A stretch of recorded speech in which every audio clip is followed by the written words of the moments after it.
Hey you, this is Intimidating Scones, and I'm playing a game that you've probably never heard of. In fact, it's got a tiny player base and nobody really likes it. They do, however, have an absolutely incredible legal team, and I should probably stop facetiously making fun of it. Yeah. And yes, my character's name is Hearthscone, because that is a hilarious pun to me, one that really only works in a American accent. Anyway, so what I wanted to talk about today is the romance genre. I am not a big fan of the genre of writing just generally known as romance. And I don't have a problem with the idea of it basically being porn. I actually think that's fantastic that writing can be um, a good way to get people excited. But what worries me about it is that the romance genre tends to rely very heavily on stereotypes and tropes and the same sort of storyline over and over again, which really is a thing of laziness. Romance sells. It sells so well, and a lot of writers write it specifically for the money. And as such, they don't tend to really put that much effort into it, and they sell what they know is going to sell. They write what they know is going to sell. So it tends to be the same story told over and over and over again because it's safe, because it's easy to write, it's easy to read, it's familiar. People like it because it's familiar. There's a lot of research done to show that um, when people know where a story is going, they sort of know the ending, they can kind of predict it, they tend to enjoy it more. Even if a story's ending has been spoiled for them, they actually tend to enjoy it. Now, given the vast number of people that shove their fingers in their ears and scream la la la the moment a spoiler comes up, I'm not entirely convinced of the truth of that. I know I personally love a movie that has a twist that I didn't see coming. I tend to predict twists more often than, you know, other moviegoers, other people I see movies with. I was like, oh, you didn't see that coming? No, I didn't see that coming. But I tend to, and I think that's because I'm a writer. I think like one. But a story that can actually surprise me, God, I love that. So there's that. Take that with a grain of salt. Regardless, yeah, I was running into a tree because I'm looking at the map. Um, Regardless, there is a problem with romance telling the same story over and over and over again. Despite the fact that, yeah, it only gets one story told, there's also the effect of the story that tends to get told, it does have a stereotype that's not true. It relies very much on stereotypes that aren't true. A lot of the trends that are happening in romance right now are not great to imitate. And a lot of people say, well, nobody's going to imitate it. It's fiction. It's that same sort of thing of nobody believes Hollywood. But if that's what we are shown all the time, if that's what we see all the time, if that's the only example we are given, then when we get into a romantic situation, we're like, what do I do? What do I do? What have I seen other people do? Uh, you know, you're going to revert back to what have you seen in the movies? What have you read in the books? What do you expect romance to be like? So, in that sort of a sense, romance can be a little bit of a territory that requires some artistic integrity to write things that are not unsafe to imitate or unsafe to desire. This really first came to my attention when I was talking with a woman that was telling me about this book series that also nobody likes. It has no readers. It's not very popular at all, if you get my hint.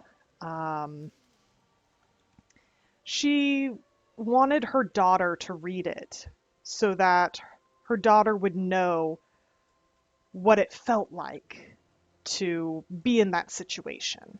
That every young girl, in her words, should know what that feels like. And this made me very uncomfortable because that book is very much known for the main love interest basically being abusive. And this woman is telling her young daughter, read this. This is what it should be like. Go out and find someone like this. Go out and find someone who will be abusive to you. Not a good plan. But that's what most books really tell women that they should want. They should want to be saved. They should want to have someone who tells them what to do and what they want and when to have sex and all of that good stuff.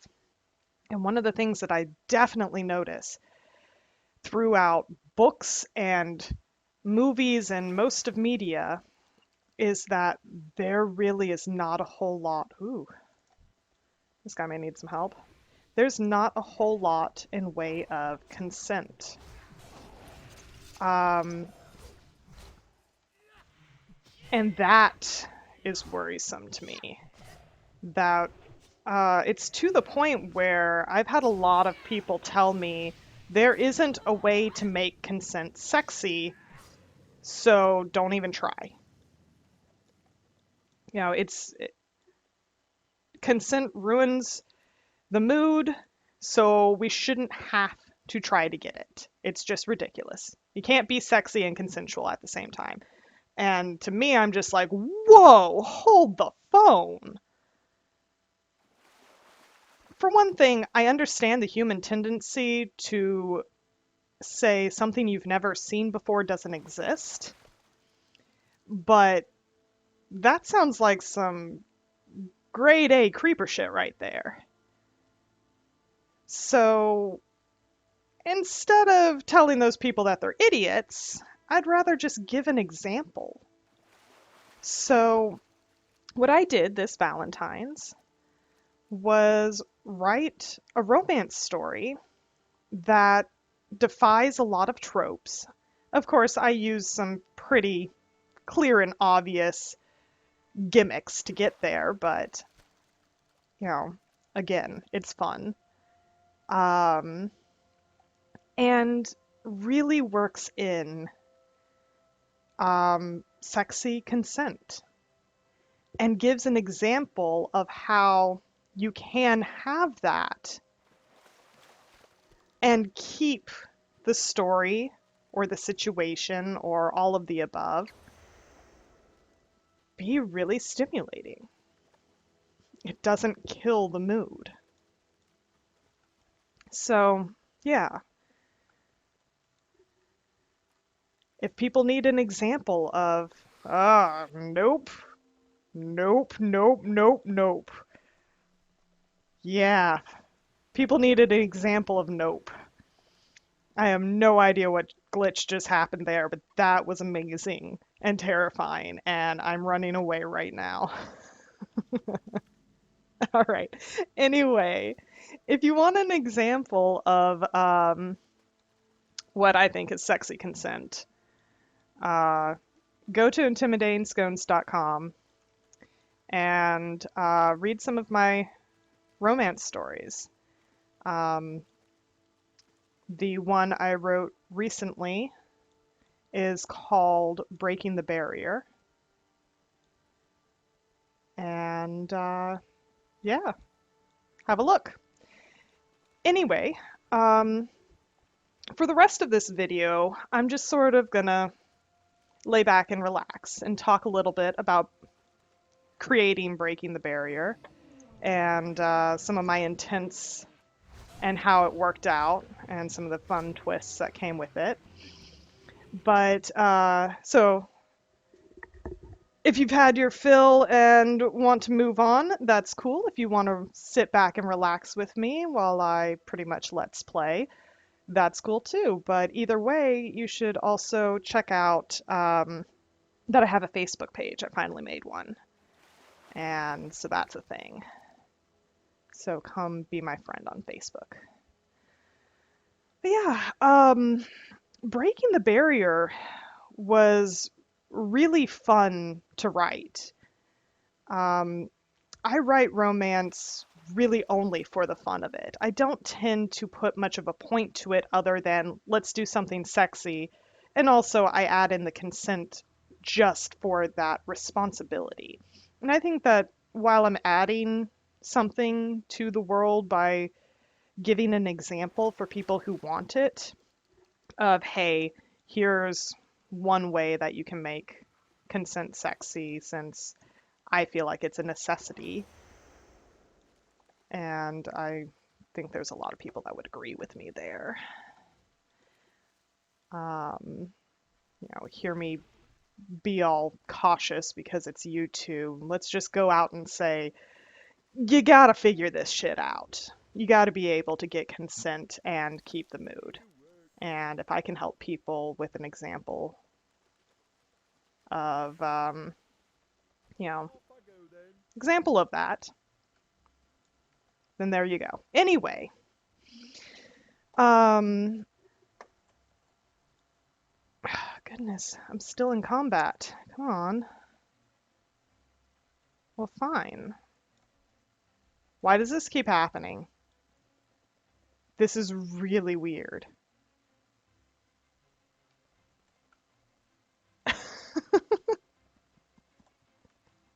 Okay, well, whoops, full into the water. Um, I, well, I am interested in, having that responsibility to my romance stories. I really am not interested in putting a whole lot of social commentary or meaning to it. It's really just uh, for the sake of itself. Um, Partially because I really believe that there doesn't need to be a reason behind sexual pleasure, that it should be indulged in for the sake of itself as long as it is healthy and consensual. But the fact that society tends to really make it so taboo and be like, sex is only for baby making. You got to remember, I grew up in the American South. I just, I have this knee-jerk reaction against it. Not against sex, against making it mean something.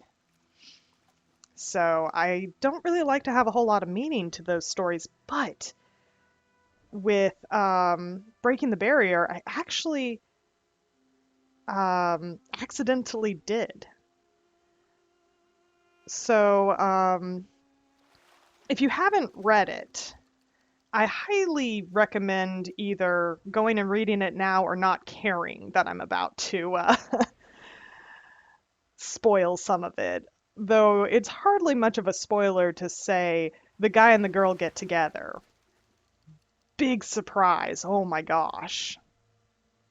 It is a romance after all. Yeah, this one actually has, is specifically a guy and a girl. Sorry. Um, I love the little dance this thing's doing. I don't think I have my cursor visible right now. That guy. This one doing the little dance. All of them are doing the dance. It's adorable. Anyway, onward. Um, I accidentally added a commentary with the part where um, it, Torvan basically it becomes known that he's got bruises all over him and that he's wounded. And this is one of the things I really love about high fantasy as a genre, that everything can be so metaphoric. And his wounds. Oh my god, this is an elite. I didn't realize I was fighting an elite. Come on. Oh, crud. There we go. This will help. I need to put another disease on him and hope I don't die miserably. Because while I ought to be able to survive this in my tanking spec, I am actually in my DPS spec. And I don't have great DPS because I am geared for tanking. Come on, come on, come on! I'm gonna lose my buddies very soon. So... there we go. Come on. Almost there. Alright, can I survive this?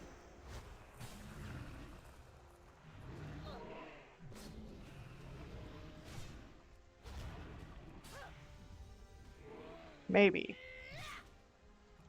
Come on.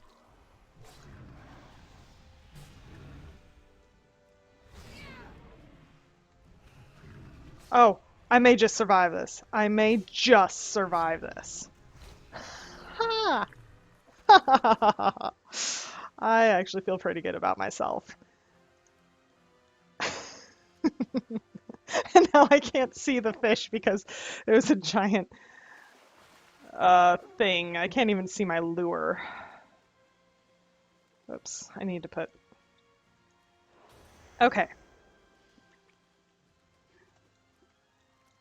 Isn't Let's Play fun? I can't see my lure. All of that for this one fishing circle. And I can't even fish from it because the corpse fell in it. And there's the last sleeper I need. Okay, anyway. The metaphor that Torvan is wounded, and that coming out because he's basically taking off his clothes to have sex,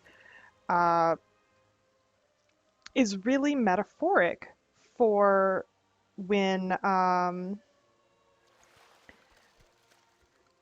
you realize that your partner is emotionally wounded, and that coming out because you're about to have sex. And when I started to write that in, I really didn't have the intention of that being the purpose of that scene. I was really just keeping to the continuity that he would be bruised from, from earlier in the story. But when I realized what I had done, my first knee-jerk reaction was, oh crap, I ruined my story. Because how do you come back from that? And then I thought about it. How do you react? How should you react when you realize that the person you care about enough to sleep with is wounded? Oh, well then. That wasn't even planned. Hey, I have a fishing hat! Yay! Look at me! Oh my god. Whoop! Too far. Me and my fishing hat and chummy chewing cud.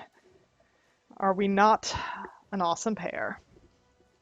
Anyway, back to my very emotional story. Anyway, I thought about,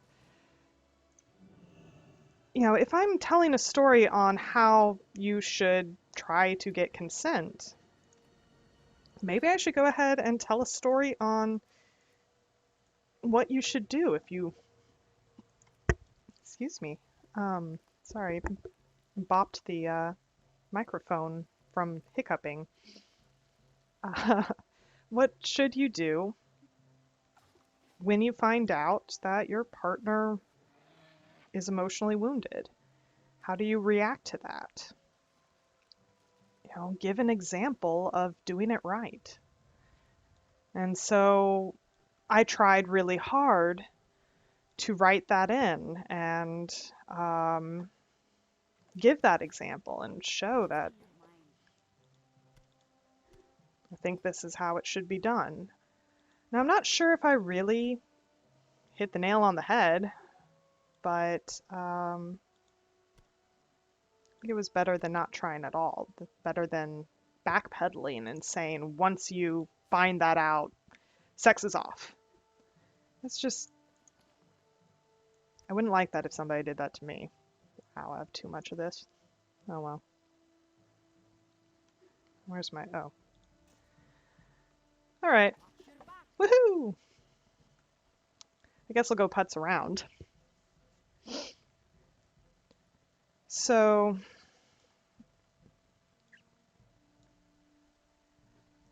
rather than just giving up on it, I ended up, and wanting the story to just have no meaning to it, I actually ended up almost feeling like I legitimized my own story, and then I didn't want it to be a romance anymore. I was like, oh, now I'm gonna put a sex scene on top of this? But it's so good. And that really shows my upbringing and prejudice. This idea that sex delegitimizes a story. But when I was a kid, I was basically given the writing advice to make my money by writing romance. Just make a ton of money, support my quote unquote real writing, but don't put my real name to the romance. Don't have that associated with your real work. And at the time, I thought, no, I am never going to do this. I am never going to write something I am ashamed of putting my name to. And at the time, I took that as I will never write romance. But now, as an adult, I take that as I'm never going to be ashamed of writing romance. I'm never going to just write something shameful. Romance shouldn't be shameful. Sex shouldn't be shameful. So there's that. But other than that, the story really was a whole lot of fun to write with the play on the languages. Now, Dragonkin is a race that I actually have a lot of history and backstory to because I'm using them for a novel. And the Dragonkin race is actually going to be a huge part of it, and their culture is going to be a huge part of it. And I'm not going to take the time to talk about it all now, but I am just going to flat out say their language is Latin. It's nothing special.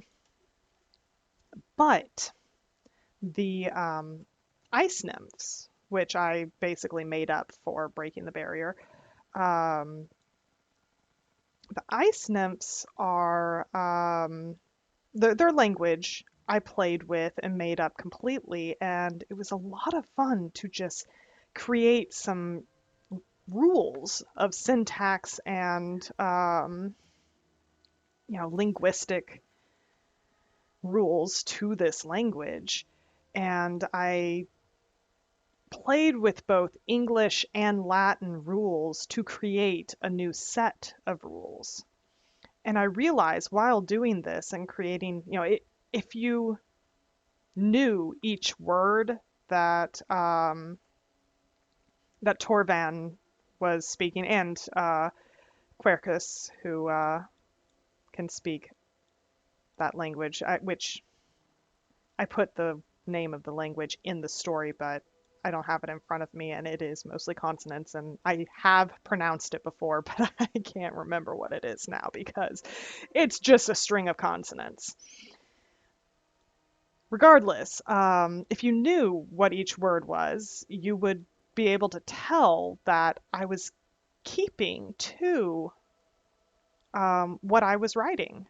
I was deciding this is the word for safe, this is the word for friend, this is the word for warrior. And I was carrying it through the story. So even the words that I didn't explain um, are carried through the story. For example, the letter M, which is really just pronounced that means I, like capital I. So when you're referring to yourself, instead of saying I did something, in that language, it's It's never explained in the story, but it is continuous throughout it. And I realized something about myself and how much fun it was to do this. I realized I'm going to be one of those writers that creates her own language one day. I'm going to have my own Elvish. I don't think I'll ever be popular enough that people will be like, oh, I'm going to go learn Elvish, or whatever I call my language when I do create it. I said when, not if. But yeah, that sort of situation is very likely to be in my future. So some of the interesting things I did with that language is very much based around their words for yes and no. Now, one of the things that I love about Latin is how different it is from English. And in English, we just have words for yes and no. And when you ask a question, you can get into context. Oh, would you look at that? I keep doing achievements. I'm really not even trying. These are achievements that just happen as the game goes on. They're if you're playing, you're gonna get them eventually. So they're really not impressive things. So in Latin, okay, back up. In English, when you ask a question, sometimes you don't imply that you're looking for a yes or a no. In Latin, when you ask a question and you don't want to imply that, you tack ne onto the end of a word, the first word of the sentence specifically. Or if you want to ask a question and you want the answer to be yes, you say none. If you want the answer to be no, you say num. But to answer, you don't actually answer with an easy yes or no. You actually answer by repeating the question back to the person as a statement. So if I said, do you want to play video games with me? You would answer, I want to play video games with you, or I don't want to play video games with you. You don't actually say yes or no. Latin does have words of agreement. Seek is technically yes, and non is technically no. But I really think non is more of not. because non is the word you use for I do not want to play um, play video games. But it's also used in statements like um, he is not my guildmate. So I decided to sort of play with that in that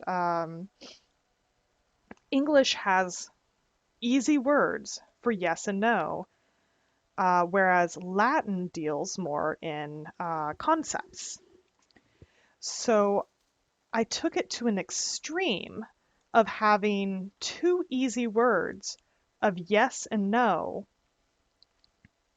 and at the same time, making those words have huge concepts behind them. So in the story, you do realize that ve means yes, and I'm trying to remember ka means no. But ve actually means yes, I agree with you, um, or even I would like it, please, exactly.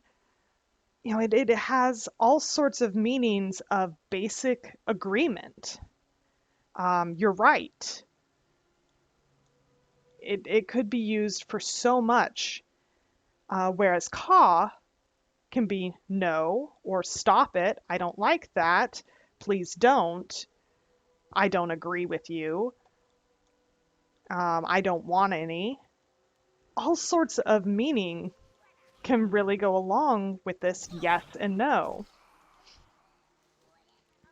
which actually reminds me a little bit. I really did not study Spanish much at all, but I've been told that Spanish is sort of similar in that, where there's a lot of efficiency to the Spanish language, but that's just what I've heard.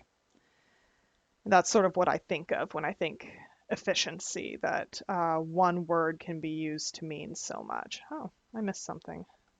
I'm watching my camel and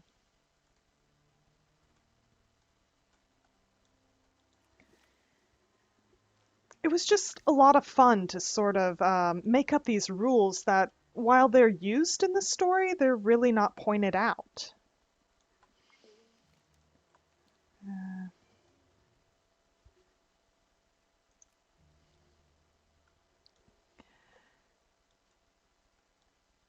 Let's see, what was some of the other interesting things? Um, oh, one thing that wasn't pointed out, but an astute reader might notice, is that the longer Torvan spoke English, I mean, I didn't ever name the language. I was I think I had named it for the novel that includes Dragonkin, but I'd have to go back and look at my notes. Um, but the longer he speaks English, the better he gets at it. And I thought that was sort of an interesting nuance, since he's speaking it magically. And that it sounds very stilted at first, but by, certain point of it, he's pretty colloquial. Um, I how can I even get to that tree? It,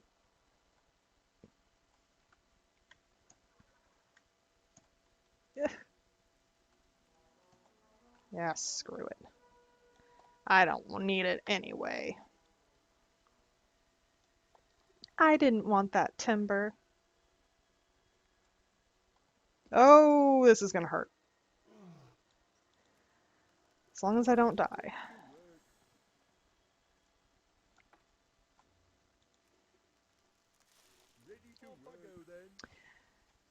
Some of the rules I made is that, unlike Latin or Dragonkin, um, the ice nymph language is not inflected. In fact, it hardly changes at all. Even English, you put an S at the end of a word to make it plural. Um, but for the ice nymph language, it is all syntax, which honestly is a poor choice if I'm going to actually create a full language, because in all honesty, it's going to be a lot easier to inflect a language. And when I say inflected language, in Latin, the end of a word doesn't just change for if it's um, singular or plural or feminine or masculine.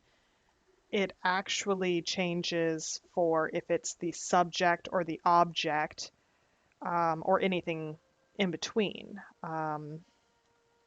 The indirect object has a different ending.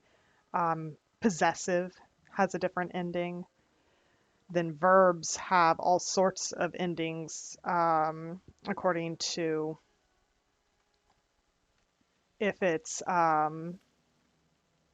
first person, I, second person, you, third person, he, she, it, present tense, past tense. Then there's also, all the tenses. Then there's also active or passive, which is a concept that really only people who have studied languages really, it's something we use a lot in language without thinking about it, but we don't tend to talk about it in language.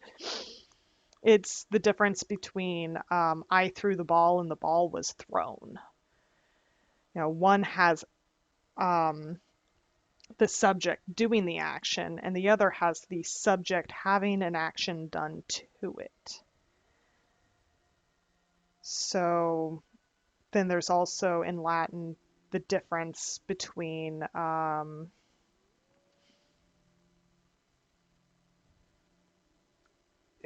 sort of a command almost, but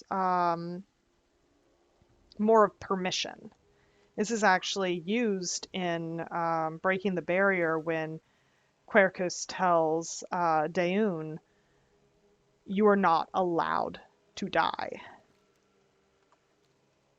And what he is actually literally saying is, you may not die, which in Latin is,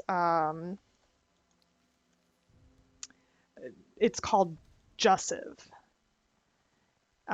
jussive subjunctive.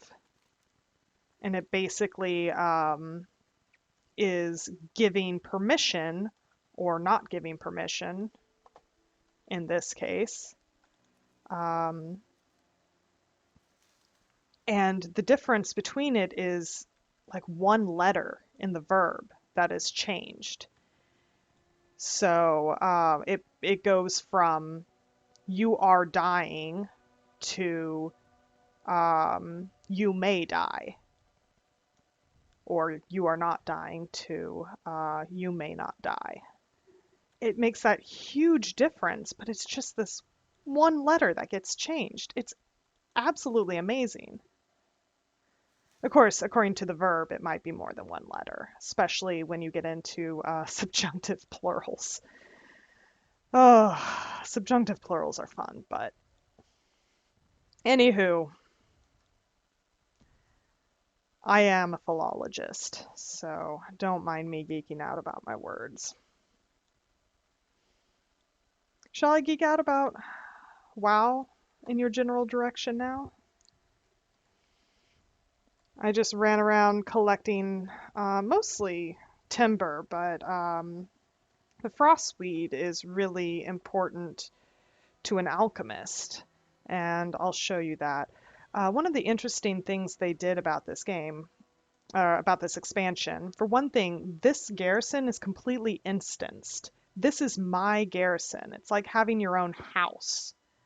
You get to decide what buildings you want to build, and everyone calls you commander.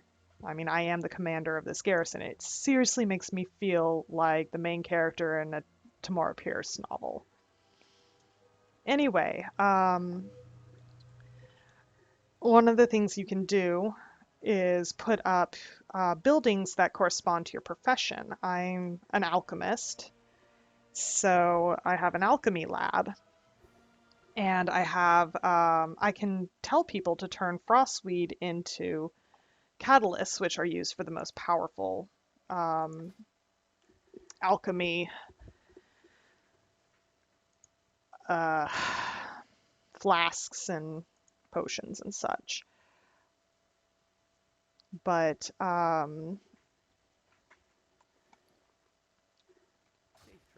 one of the interesting things they did with this expansion that they haven't done before, as far as I know, is when you collect herbs, if you are not top tier level of collecting the herbs,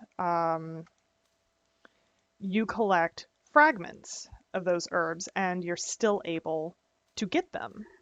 I didn't have to run through all the old world areas leveling my herbalism, which I don't know why the hell they called it herbalism, because there's actually a word for it. It's called botany.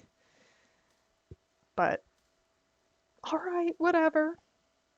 Leveling my herbalism to get it high enough that I can actually do anything at top tier.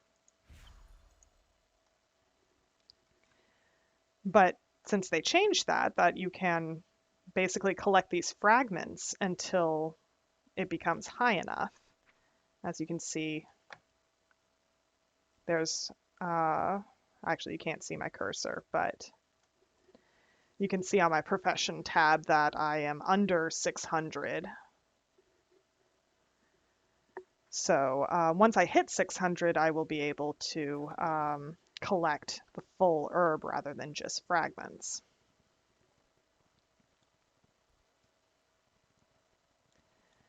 But yeah, this game did a pretty good job of making me feel like a Banff.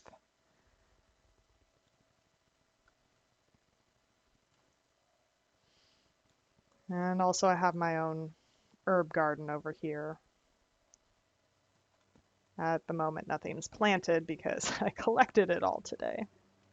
But my favorite part, which you'll probably figure out about me very quickly if you haven't already, I love the fishing.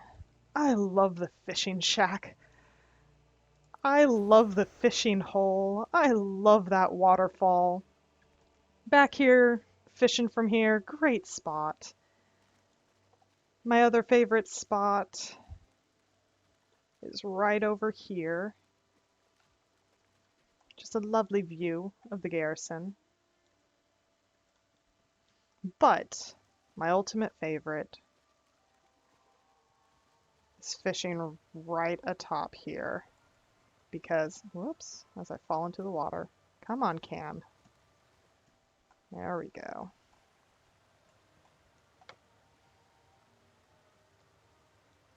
Because having the waterfall, the sound of the waterfall, just makes me so happy. And there's actually a ghost that pops up in this area often. And there's actually ghosts that pop up all over your garrison. They're just sort of, they're background.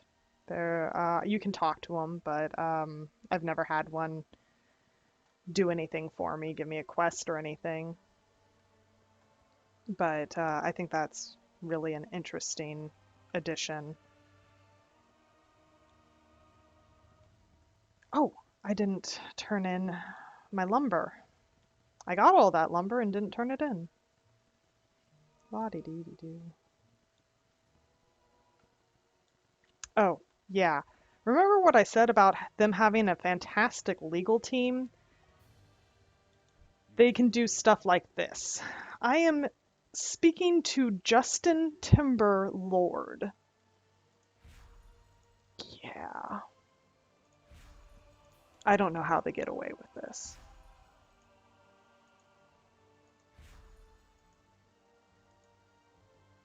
All right. So we'll turn that lumber I collected into work orders, or not work orders, derp, into resources, garrison resources, and then I can spend those resources building more buildings or sending people out on missions. Yeah, I really like what they did with this expansion, the changes they made. Admittedly, the most I played WoW prior to this was during Cataclysm, and I really liked Cataclysm, but the grind from max level uh, to raiding was incredibly painful, and I lost interest before I ever got to raiding. The grind from level 90 to raiding tier on this game was 2 weeks. It was so simple. I mean, it's not like I have fantastic gear, but it's good enough to tank a raid. Anyway, thanks for talking with me or listening to me. Hmm. Thanks for watching and hanging out with me all together. Again, go to intimidangscones.com if you want to read some of the stuff that I've been talking about. Um, and check me out on Facebook. We could actually chat there. Um, no other real news to give out at the moment. So, oh yeah, um, I'm probably going to start trying this new thing with the videos where I talk about something I feel pretty passionate about in the very beginning and then just begin to ramble later. And so, if you're the kind of person that likes the rambling, it's going to continue. If you're the kind of person that's like, oh dear God, would she just shut up already? Then feel free to just watch the beginnings of the videos and continue on. All in all, have a good one.